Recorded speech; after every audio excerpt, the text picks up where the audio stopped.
Cam Rogers here, breaking down the Cincinnati Bengals preseason profile, and let's zone in on some key additions. Preston Brown comes over from Buffalo. He's a tackling machine. I like him a lot. Cordy Glenn helps things out on that offensive line. He too comes over from Orchard Park, and then Chris Baker should be a viable option on the interior of that defensive line as well. And then you look at the first-round pick, Billy Price. That was very important because Russell Bodine is no more, and he was really bad at center anyway. So Billy Price could be your starting center for the Cincinnati Bengals when Week 1 comes around. Meanwhile, the key losses. Andre Smith is now with the Arizona Cardinals. Adam Jones is still unsigned, and then Jeremy Hill is now a member of the New England Patriots. Now, in terms of the overall offseason here for Cincinnati, did they get better as a football team? And I don't know if I can confidently say that just yet. Was not a fan of their draft overall either. So it's safe to say that Cincinnati is in the C range. I'm hammering down a C-. I'm a tough grader, ladies and gentlemen. So for the Bengals here, somewhat of a characteristically quiet offseason. I would have liked to have seen more from them.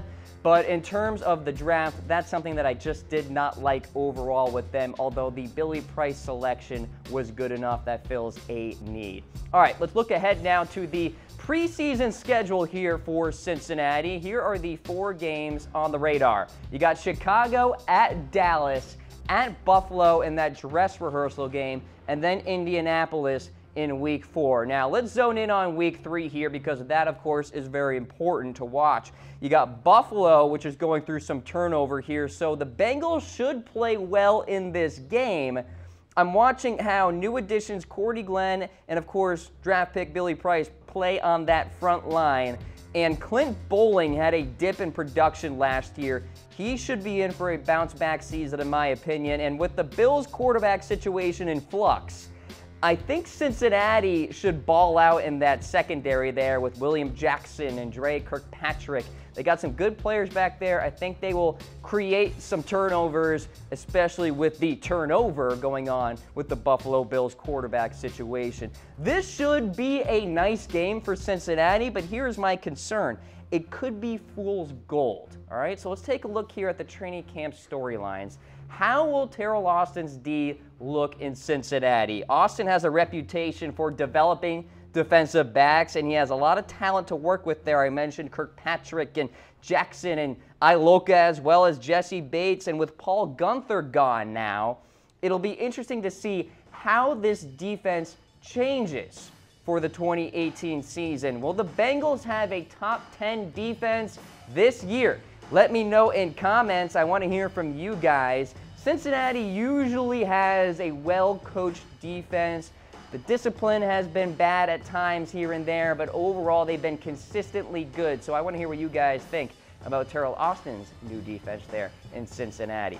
All right, next up on the list, the offensive line. Does Cordy Glenn fix the issues? The short answer is no. One player cannot fix an entire offensive line. Just look at Seattle last year that acquired Dwayne Brown from the Houston Texans, and they were still pretty darn bad on that front 5 despite having an adequate left tackle. So Cordy Glenn, yes, a fine addition. Yes, Billy Price will help at center as well, but still some question marks on that front 5. And then finally, will John Ross get a chance? He was quite a mystery, to be honest with you, last season, where he appeared in just 3 games and was often a healthy scratch. Now, keep an eye on how Ross performs in training camp this year, because we know LaFell and Boyd aren't long-term answers as wide receivers number 2 with the Cincinnati Bengals. A look at the wide receiver depth chart here. A.J. Green, obviously, is the top-line guy. Then LaFell and Boyd. You see John Ross on your screen underneath those 3 players as well. So John Ross needs to step up. A lot of promise with him. He's a speedster. He's a spark plug. He needs to beat out LaFell, or at least Boyd, during training camp and impress Mr. Marvin Lewis there, the head coach of the Cincinnati Bengals. That's a look at the training camp storylines here. Now let's look ahead to the regular season and take a look at the first 8 games at Indianapolis against the Ravens, Then you take on the Panthers and the Falcons, a couple of NFC South opponents. Then the Dolphins, Steelers, Chiefs, and Buccaneers. Somewhat of a difficult schedule there, especially that stretch against the Ravens, Panthers, Dolphins, Falcons, and Steelers. And even the Chiefs at Arrowhead is no cakewalk. Now, the next 8 games, the second half of the season, take on the Saints, then the Ravens, Browns, Broncos, Chargers, Raiders, Browns, Steelers. So, Saints, obviously, Super Bowl contender. The Ravens are always tough. Then you got the Cleveland Browns. They're a new team. The Denver Broncos appear to be a new team as well. So, a lot of these teams on this second page of the board have gone through some changes here and I think should be better. So, Cincinnati does not have a cakewalk really at all in 2018. Now, in terms of Super Bowl 53 hopes for the Cincinnati Bengals, the odds are pretty long.